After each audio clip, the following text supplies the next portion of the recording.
In order to reinforce our canvas where the side mounts exit, we need to dismantle our Dodger. Before we pull everything apart, we need to make sure we can put it back together just the way it is. In the case of a two-bow frame like this, all we need to do is make sure that there is a mark above the jaw slider on each side. I'm going to do the same thing on that side. I've released both webbing straps. Now I'm just going to unzip the back pocket here, and from the center each way. And we also have a zipper for the forward secondary bow.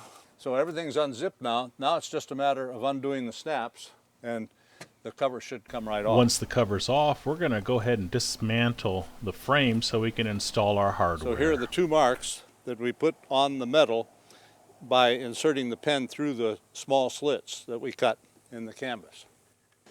Now the next step is to use an Allen wrench to loosen all of the set screws in the hardware.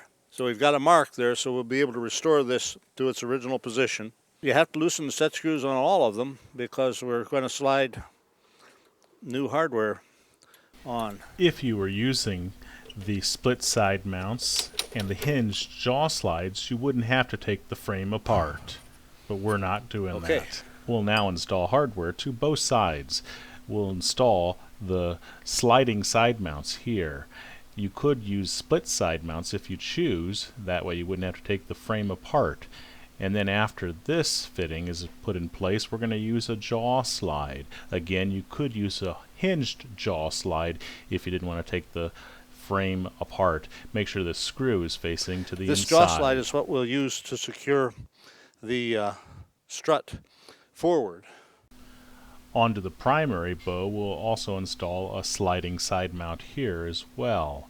You can see the eye-ends have also been installed to the sliding side mounts. Then we'll install the regular hardware that we took off. This was the one that we took off, and we have a mark to show where it should be located. I'll actually locate that properly and lock it in place. The others I don't need to lock in place yet. So now we can put it all together. Once it's together, then we'll lock the 3 set screws that we disengaged to disassemble the entire frame. We will not yet set the set screws for the hardware we just added. Make sure you do the same to the opposite side.